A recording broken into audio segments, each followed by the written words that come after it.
Leadership level پر بھی ٹوٹ رہی ہے۔ اور شیخ رشید نے یہ بھی کہا ہے کہ آج شام ملک میں زلزلہ برپا ہوگا، گندے نالے کے کیڑوں بھگوڑوں اور لٹیروں کو حکومت مل بھی گئی تو ملک بھر میں فسادات شروع ہوں گے، جس کی ذمہ داری فیصلہ سازوں پر ہوگی، فیصلہ کرنے والے اس کے ذمہ دار ہوں گے۔ تو یہ آپ سمجھ سکتے ہیں معاملہ کیا ہے۔ اور یہ صرف شیخ رشید نہیں ہے، شیری مزاری انہوں نے سٹیٹمنٹ دی ہے کہ سپریم کورٹ کے فیصلے کو پاکستان تحریک انصاف، سپریم کورٹ کے فیصلے کو ہماری جماعت سیاسی اور عدالتی مارشل لا قرار دیتی ہے۔ یہ ایک مارشل لا لگایا گیا ہے اور فواد چودھری نے سٹیٹمنٹ دی ہے کہ یہ ملک کو غلامی کی طرف لے جانے کی کوشش ہے۔ سپریم کورٹ کے فیصلے کے اوپر یہ بڑا اہم رد عمل ہے کہ سپریم کورٹ نے بھی پاکستان کے ہاتھ باندھ کر پاکستان کو غلاموں کے آگے اور بالکل جو غلام ابن غلام ہیں، جو آپ کو غلام بنانا چاہتے ہیں، ان کے سامنے پلیٹ میں رکھ کر پیش کر دیا ہے۔ اور یہ ہے سیڈ سٹیٹ آف افیئرز ہماری مملکت خدا باد کے۔ اب ناظرین کرام، میں آپ کو یہ بتا دوں کہ اس وقت وزیر اعظم پاکستان عمران خان نے مکمل طور پر کمر کس لی ہے اور وہ کسی بھی صورت سرنڈر کرنے کے لیے تیار نہیں ہے۔ استعفے کے معاملے کے اوپر میں آپ کو آگاہ کر چکا ہوں کہ وہ الیکشن کمیشن جو کمپرومائز ہو چکا ہے، وہ الیکشن کمیشن جو اپوزیشن کا بالکل رائٹ ہینڈ بن چکا ہے، ان کا سب سے بہترین پتہ بن چکا ہے، جس الیکشن کمیشن نے کہا کہ ہم جلدی الیکشن نہیں کرا سکتے کل سپریم کورٹ میں، اگر خان صاحب استعفے بھی دے دیتے ہیں تو ہو سکتا ہے وہ جلدی جلدی ضمنی انتخاب کرا لے۔ اس میں پھر عمران خان کے اپنے پارٹی کے لوگ یہ کہہ رہے ہیں کہ ہم سسٹم سے باہر ہوں گے تو یہ کسی چھوٹی سی جماعت کو، کیونکہ 172 سے زیادہ لوگ تو ہیں، حکومت تو چلتی رہے گی، شہباز شریف وزیر اعظم بھی بن سکتا ہے، یہ کسی چھوٹی سی جماعت کو اپوزیشن میں ڈمی اپوزیشن کے طور پر لے آ کر اور وہاں پر تمام تر چیزیں کر کے یہ اہم تعیناتیاں کریں گے جو عمران خان اور ان کی پارٹی کے لیے خطرناک ہوگی۔ اور استعفوں کے معاملے پر آبویسلی جو پارٹی کے ایم این ایز ہیں وہ آلریڈی سال پہلے سارے اخراجات کر چکے ہوں گے، تو جب جنرل الیکشنز ہوں گے تو وہ پھر سے اخراجات کرنے کے بالکل قابل نہیں رہیں گے اور آبویسلی انرجی بھی ایگزاسٹ ہو چکی ہوگی۔ یہ کچھ ٹیکنیکل چیزیں ہیں۔ عمران خان صاحب نے بنی گالہ میں کچھ اہم ترین وکیلوں سے ملاقاتیں کی ہیں اور سیکرٹ ایکٹ جو ہے، آفیشل سیکرٹ ایکٹ پر بریفنگ بھی لی گئی ہے کہ کیا آفیشل سیکرٹ ایکٹ آخر اس خط کے معاملے پر لگتا بھی ہے کہ نہیں، کیونکہ دیکھیں یہ ایک معاملہ ایسا ہے، اس میں دھمکی دی گئی ہے پوری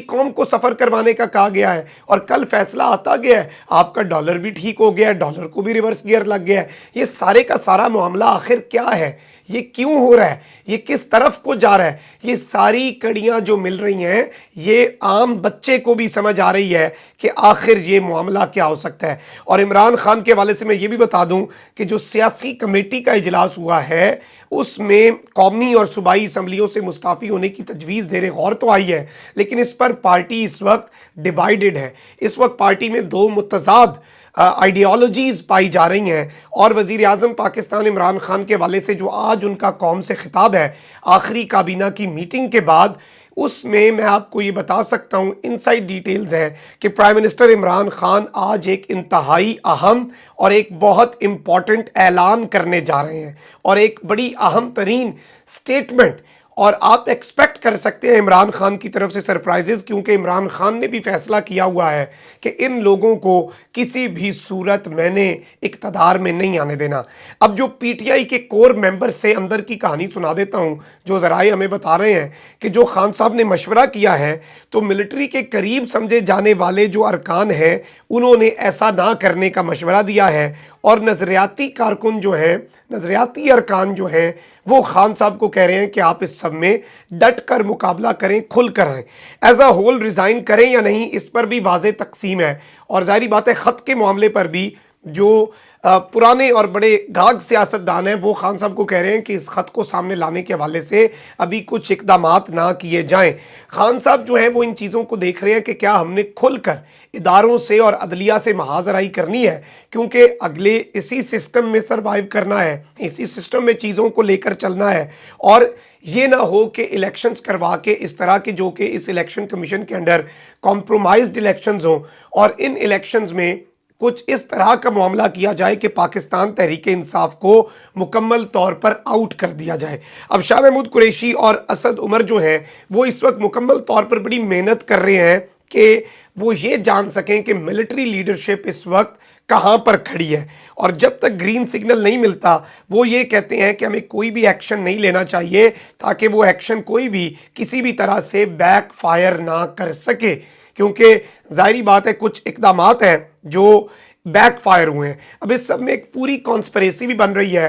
اور ایسا لگ رہا تھا کہ سب کے سب عمران خان کے خلاف کل کا دن سازش کرنے میں ملے ہوئے تھے۔ میں تھوڑی سی مثال آپ کے سامنے رکھتا ہوں D G I S I کی میٹنگ پر آنے سے پہلے، تاکہ پورا منظرنامہ آپ کے سامنے واضح ہو جائے۔ ناظرین کرام، سپریم کورٹ کے فیصلے والے دن کیا ہوا یہ آپ اگر سمجھیں، اسٹیٹ بینک کے اجلاس کا وقت نہیں تھا، لیکن سپریم کورٹ کے فیصلے والے دن اسٹیٹ بینک کا ہنگامی اجلاس بلا کر شرح سود میں 250 پوائنٹس کا اضافہ کر دیا گیا۔ سپریم کورٹ کے فیصلے والے دن ہی الیکشن کمیشن سے خط جاری کروا دیا گیا کہ وہ 3 ماہ میں الیکشن نہیں کروا سکتے، جبکہ یہ خط بعد میں بھی آ سکتا تھا۔ سپریم کورٹ کے فیصلے والے دن ہی ایکسچینج کمپنیز ایسوسی ایشن آف پاکستان کے جنرل سیکرٹری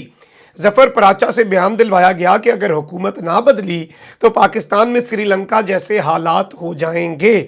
اور یہ کارروائی کروائی گئی کہ ڈالر ذخائر خطرناک حد تک گر گئے ہیں، یہاں تک کہ چیف جسٹس اپنے ریمارکس میں کہہ رہے تھے کہ ڈالر 190 روپے کا ہو گیا ہے، آج ڈالر واپس 185 پہ چلا گیا، اور یہ سب اتفاق نہیں بلکہ اس کی کڑیاں اگر ملائی جائیں کہ سارے سٹیک ہولڈرز کو ایکٹیو کیا گیا ہے، تو اس سے بھی بہت کچھ واضح ہو جاتا ہے کہ خان صاحب کے خلاف کانسپریسی ہے۔ اب D G I S I سے ملاقات جو ہے، جو کہ اس وقت وزیر اعظم ہاؤس میں ہوئی، اور آبویسلی جو سرکاری پریس ریلیز ہے وہ تو یہی ہوگا کہ اہم سیکیورٹی امور پر مشاورت کی گئی، اور یہ ملاقات بنی گالہ میں نہیں ہوئی، میں نے پتہ کیا یہ ملاقات وزیر اعظم ہاؤس میں ہوئی ہے۔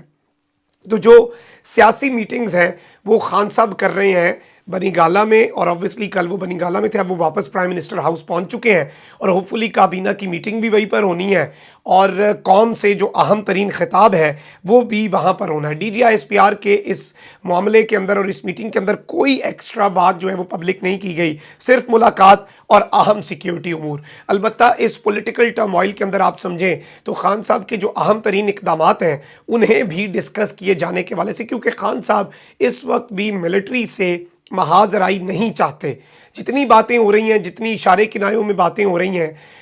تو اس میں معاملات جو ہیں وہ اس طرح سے کھل کر وہ فوج کے ساتھ نہ تو لڑنا چاہتے ہیں، اور نہ ہی خان صاحب ابھی بھی کنونسڈ ہیں کہ اس ساری کانسپریسی کے پیچھے پاکستان کی افواج ہیں، اور یہ بڑے ٹاپ لیول کے ذرائع بتا رہے ہیں کہ خان صاحب اس معاملے کے اوپر بالکل کوئی سٹیٹمنٹس دینے سے اپنے وزراء کو بھی منع کر چکے ہیں۔ اب ظاہری بات ہے سوشل میڈیا پر تو کھل کر بات ہو رہی ہے، کیمپین ہو رہی ہے، اس کا بھی نوٹس پر لیں، اور ظاہری بات ہے جو چیز ہے وہ دودھ کا دودھ پانی کا پانی ہونا چاہیے قوم کے سامنے۔ تو یہ اس وقت کا سینیریو بن چکا ہے۔ کامنٹ سیکشن میں رائے کا اظہار ضرور کریں، اپنا بہت خیال رکھیں۔ اللہ نگہبان، پاکستان زندہ باد۔